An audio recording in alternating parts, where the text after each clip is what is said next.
I thought maybe it was Annie, but why would he ring? Maybe one of his neighbours, so I cautiously went to the front door, but not brave enough to open it. I went instead to the hole in the living room and peered around the hole to the outside of the front door, but the space in front of it was empty. I looked down both sides of the road.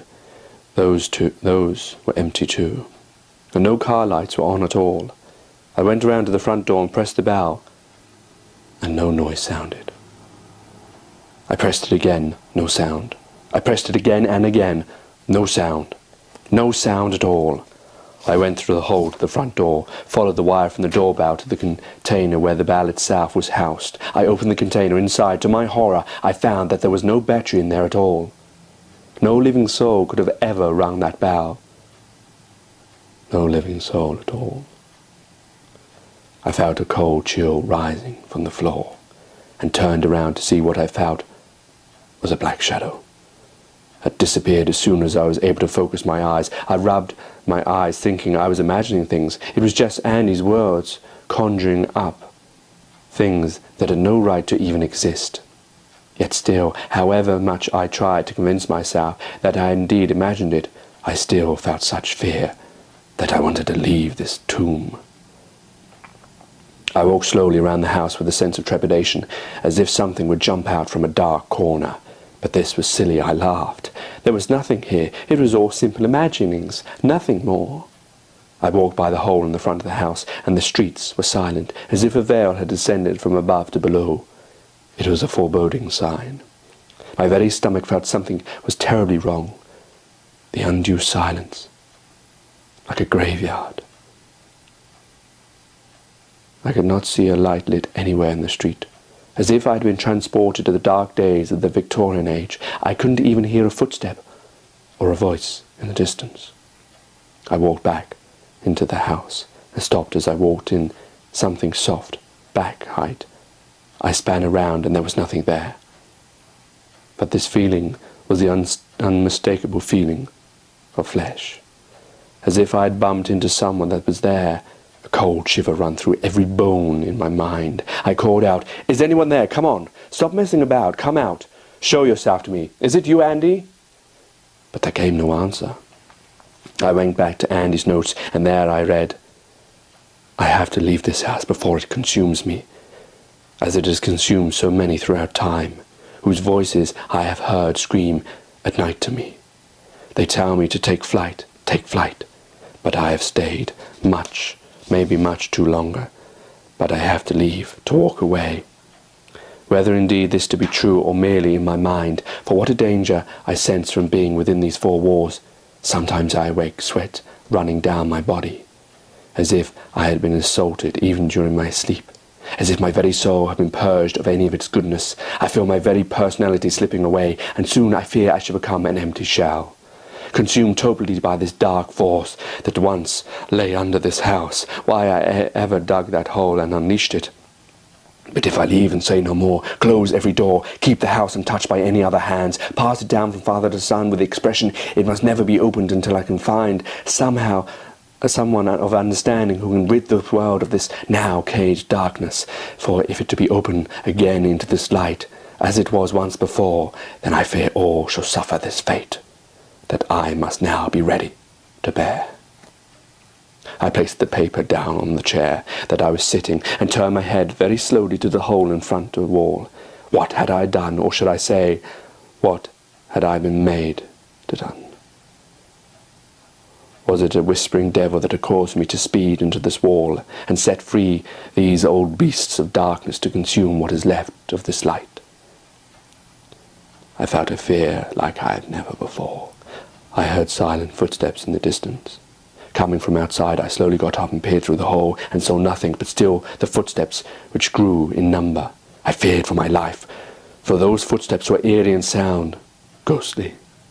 I quickly moved the small round carpet on the floor and pulled up 3 floorboards, squeezed my body as quick as I could. As the footsteps got even nearer under the floor, I pulled the floorboards back over me and with my fingers pushed the carpet over them as I sealed the final board. I lay on the dark, dank earth. I could hear the scurry of rats under here, but I had no time to be squeamish. I held my hand over my mouth, so no sound save that of the rapid beating of my heart could be heard. I heard the footsteps walk into the room. I wondered if that dark shadow I saw was some kind of emissary for this darkness, and he had called out, and that's why they came here. But for some reason they did not seem to know of my whereabouts. Maybe indeed it was no shadow but my mind giving me fair warning, or something that was to come.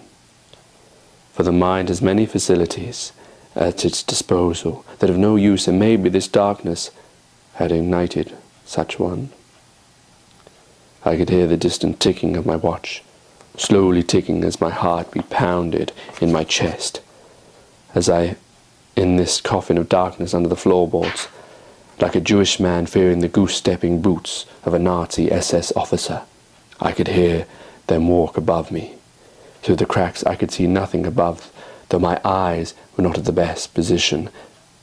As to the left and right of me in this cramped position, where even moving I feared to do, was darkness, save for the blurry eyes of the rats that would walk across my chest, scratch and clamber over my face and nose. I started to wonder how long I would be able without food to survive in these conditions. I dreaded the very thought that I might have to eat my furry friend, in utter desperation, if these things above me, whatever form they took, stayed above me, trapping me within. How did I get myself into this situation? I felt sick and had to turn my head slowly to the left to let out a slow, silent outpouring of vomit out of my system. My very stomach felt as if it had eaten something raw. My temperature was soaring in these conditions, and I wondered if this fear would be the consumption of my death, and not those evil shadows that had entered back in our world. Would I survive this ordeal? Then I heard what sounded like nails scratching the floorboards that were right above my face. My God, I thought, if they opened this one, I would be totally defenseless, as only my head would be revealed, leaving my arms unable to protect me, hidden under the adjacent floorboards. For those moments I held my breath. I felt as if my head had turned red. In these moments my mind wandered to a life of serenity that I had once known, that seemed so distant to me now. The scratching ceased, as did the footsteps. I stayed under those floorboards hours when there was no sound above, too scared to come up and be caught by the lack of patience, so I waited, counting the time of my watch tick-stocks. I finally summoned up the courage to open the floorboards and free myself. There was nothing to be heard or seen. I walked outside and down the street. There was nothing or no one. One door in the street was wide open. I walked inside and found the dead remains of its occupants. There was no blood, no intrusion of any sort. Their faces told the means of their death. Their eyes wide open, their mouths too. A shock that nobody could face. The fear that only darkness can bring. I walked on to the end of the street. Further on, once well-lit streets across this small town were all off. What had I done? The darkness had been unleashed once more, and this time it would consume every essence of light that it found until there was no more, and darkness reigned upon the earth. I walked slowly back down the street, as if the very weight of the world lay on my shoulders. Was I, this fine earth's supreme executioner? Had I been found guilty of manslaughter of the most extreme, the whole lineage of Mother Earth's mankind? I walked back through the hole of Andy's house and picked up the torch that lay on the floor and took it outside to peer down the hole he had made. I lay on the edge and placed the torch a full stretch arm down, and there I glimpsed, at first blurry, the tortuous, bent up, broken back of my friend Andy. He never managed to leave at all. Maybe I thought I had not been the cause of all this, for he never made his escape. He was consumed by forces much stronger than he. I went back into the house and sat leaning on the kitchen table with 2 sheets of blank paper, as I began, like Andy, to write down my account, the will of mankind. For I knew not how I could rescue it from the darkness that had been outcast, which I knew would not too long return to clean up these final essences of life, and I too would join my brethren, and I would be no more.